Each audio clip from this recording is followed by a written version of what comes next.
Chers amis, bonsoir ou bonjour, suivant d'où vous me regardez ou quand vous me regardez. Ça n'a pas d'importance, ça je fais la vidéo ce soir. En fait, là, j'ai fait depuis un certain temps des vidéos sur lesquelles en fait j'apporte des explications aux personnes d'un certain sexe sur des comportements qui dépassent l'entendement des personnes de sexe opposé. J'en ai fait qui s'adressaient surtout aux hommes, notamment sur les sites de rencontres à la friendzone. Maintenant, je vais en faire une qui s'adresse à vous, mesdames. Eh oui, comme ça, voilà. Donc, aujourd'hui, nous allons traiter du sujet suivant. Pourquoi un homme se montre rageux lorsque vous refusez à lui, mesdames? Bon, déjà qu'on s'accorde sur ce qu'est se montrer rageux, ça peut aller jusqu'aux insultes, voilà, genre salope, ou voilà, ce que vous voulez, voilà, je vous passe les détails, à une approche peut-être un peu plus froide, un peu plus cynique. Bref, bon, pourquoi un homme se montre-t-il rageux lorsque vous refusez à lui?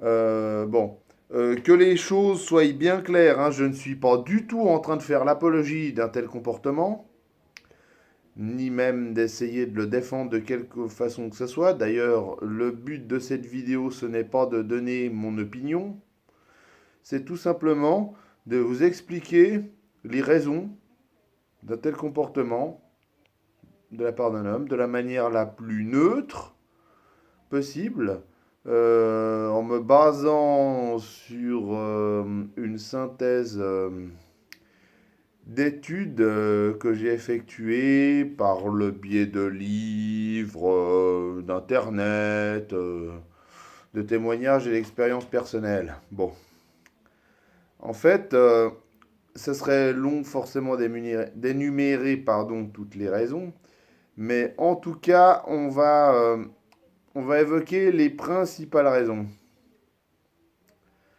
Bon, déjà, pour commencer, il y a deux raisons qu'il faut déjà vous sortir de la tête, qui sont en réalité des contre-raisons. Voilà, ce sont des contre-raisons. C'est totalement erroné. Oui, c'est totalement erroné.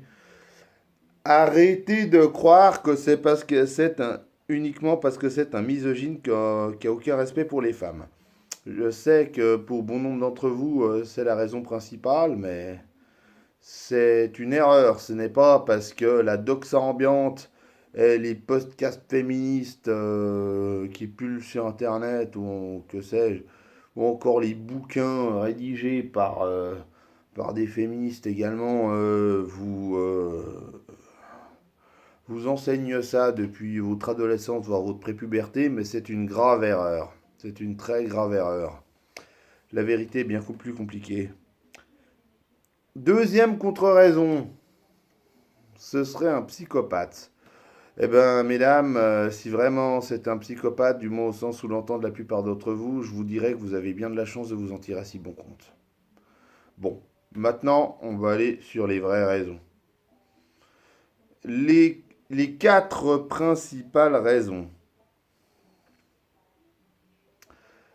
Première raison, c'était le refus de trop. Ben voilà, il y a des hommes qui ont beaucoup de mal à interagir avec des femmes, qui n'arrivent jamais à pécho.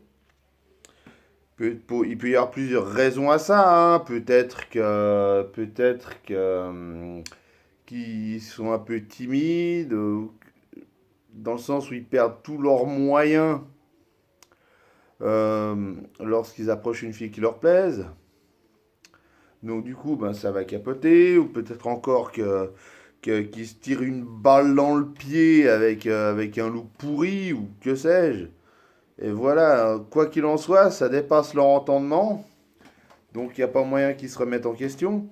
Et ben, ce qui va se passer, c'est que bon, ils vont se prendre un râteau, deux râteaux, trois râteaux, et tout, machin, ça, puis ils vont souffrir en même temps du fait de ne pas pouvoir séduire comme ils voudraient. Et puis voilà, ils vont prendre un râteau, et puis au bout d'un moment, ben voilà, ouais, il y a un moment où on peut plus encaisser, c'est tout. Ouais, ils peuvent plus encaisser, les mecs, ils pètent un câble. Au bout d'un moment, ils vont s'énerver, et voilà, ils vont taper du poing sur la table, et voilà, s'énerver contre vous. Ce n'est pas de votre faute. C'est juste, voilà, vous étiez au mauvais endroit au mauvais moment, et voilà, c'est sur vous que c'est tombé. Ça aurait très bien pu tomber sur une autre. Bon, voilà, bref. Deuxième raison. Deuxième raison, c'est quelqu'un de particulièrement intolérant à la frustration. Il y a des gens qui supportent. Voilà, quand vous allez vous refuser à une personne, finalement, ça va engendrer une frustration chez cette personne. De toute façon, quoi qu'il arrive, quelle que soit la personne. Donc, voilà, chacun a sa propre façon de gérer la frustration, et puis certaines personnes gèrent beaucoup plus mal la frustration que d'autres personnes. Donc, en toute logique, cette personne va s'énerver parce qu'elle ne supporte pas la frustration. Mais ça, c'est pas simplement dans le contexte du date ou voilà. Ça peut, c'est dans tout et n'importe quoi, dans n'importe quel contexte. Du moment que cette personne est frustrée, elle va s'énerver. Donc là, une fois de plus, c'est pas de votre faute, hein, vous êtes au mauvais endroit au mauvais moment. Voilà, donc troisième raison. La troisième raison, vous avez dit quelque chose qui l'a blessé dans son ego. Il faut savoir que nous, les hommes, on est très à cheval sur ce qui est de l'ego. L'ego, c'est voilà, c'est notre ego, c'est notre virilité, enfin, que sais-je, notre ego. Je sais pas comment je peux, quelle explication je peux donner à ça, mais voilà, on est très à cheval sur notre ego. Et voilà, si genre vous lui dites, allez, casse-toi, ou je ne plais pas, ou non, t'es pas mon style, ou comme ça, ou que vous mettez le doigt sur quelque chose sur lequel il pensait être bon, mais qu'en réalité ce n'est pas le cas. Surtout en plus, si ça, déjà là, ça lui donnait une gifle de réalisme. Et si en plus, genre, c'est en public ou comme ça, il suffit encore qu'il se sente humilié, ou même qu'il aille bu un verre de trop, ou que sais-je. Mais c'est une putain de gifle que vous lui mettez là. Alors là, il est bien clair qu'il va pas être très réceptif à un râteau, entre guillemets. Je mets des guillemets parce que, voilà, faut s'entendre sur ce que c'est qu'un râteau aussi.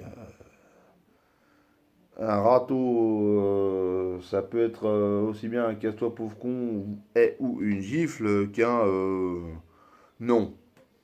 Bref, ça fera l'objet d'une autre vidéo qui traitera des râteaux.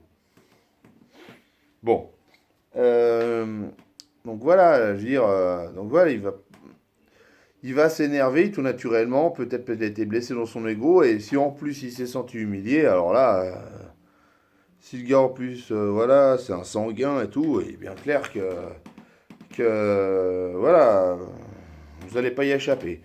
Cela dit, c'est pas forcément une mauvaise personne, c'est juste peut-être une personne qui a du mal à canaliser ses nerfs. Bon, alors comment faire face à ça? Moi, personnellement, je vous invite à ne pas lui donner de telles raisons, éviter absolument les cas soit pauvre con comme ça, à moins bien sûr qu'il se soit très mal comporté. Évidemment, si vous avez dit ouais, je vais te baiser ce soir, et tout, je vais te baiser, je vais t'enculer, oh, t'as un beau cul, t'es une salope, et tout. Ah là, c'est normal que vous lui dites que vous l'envoyez chier direct et que vous lui dites casse-toi pauvre con. D'ailleurs, à votre place, je ferais pareil. Voilà, il y a quand même. Mais voilà, si c'est genre. Si il vous a abordé, il vous a dragué sans vous manquer de respect, eh ben, évitez de lui donner une raison. Dites-lui simplement que, non. Ne lui donnez pas de raison en fait. Vous pouvez toujours évidemment dire que vous êtes lesbienne ou que vous êtes en couple, c'est peut-être vrai d'ailleurs. Mais s'il a la preuve du contraire, bah ouais, ça va être foireux, ça va pas marcher. Il va dire, ouais, t'es une menteuse, machin, peut-être. Il va dire, ouais, t'es une connerie. Non, en fait, le mieux finalement, c'est de ne pas donner d'explication. Lui, il dit rien. Puis là, vous voulez pas, c'est tout, hein. Vous voulez pas, c'est votre chose, et pas vous justifier, c'est tout. Voilà. Voilà. Pas... Non, mais évitez de dire des choses, sinon ça va le blesser dans son ego. Bon, après. Vous pouvez très bien faire comme je dis, et puis il peut s'énerver quand même, mais à ce moment-là, ben, ce ne sera pas de votre faute. Donc passez votre chemin, ouais, laissez-le s'énerver ou s'humilier tout seul, ce n'est pas votre problème. Voilà. Quatrième raison. La quatrième raison, c'est la plus complexe, hein, parce que j'ai fait des raisons de la raison la moins complexe à la plus complexe. La raison la plus complexe, il s'agit d'un trop long temps de latence entre le moment où il décrète que vous lui plaisez et le moment où vous lui dites non. Je m'explique. Voilà, ça arrive surtout à ceux qui, voilà, qui font pas forcément beaucoup de rencontres pour une raison ou pour une autre, pas vraiment d'opportunités. Peut-être parce que, voilà, donc il y a personne dans leur cercle, d'autres dans leur cercle qui seraient susceptibles de leur plaire. Et là, ils vont dire, oh, cette nana, elle est cool, mais voilà, s'ils font pas beaucoup de rencontres et ou qu'il y a personne dans leur cercle actuel qui serait susceptible de leur plaire, ah, bah là, vous allez passer la fille super mignonne à la fille, ah ouais, c'est elle qu'il me faut, je vais me marier avec. Quand bien même, il connaît même pas votre nom de famille. Ça s'appelle l'obsession amoureuse. Bon, ça c'est très mauvais parce que l'obsession générale, l'amoureuse, par définition, ce n'est pas réciproque. Sinon, ça s'appellerait de l'amour passionnel. Mais bon, bref, on n'est pas. L'obsession amoureuse fera certainement l'objet d'une prochaine vidéo. Donc voilà, le gars, il va beaucoup s'investir sur vous, il va investir du temps, de l'énergie, peut-être même de l'argent, il va vous faire plein de cadeaux et tout. Et voilà, il va beaucoup s'investir et il va peut-être s'écouler du temps. Voilà.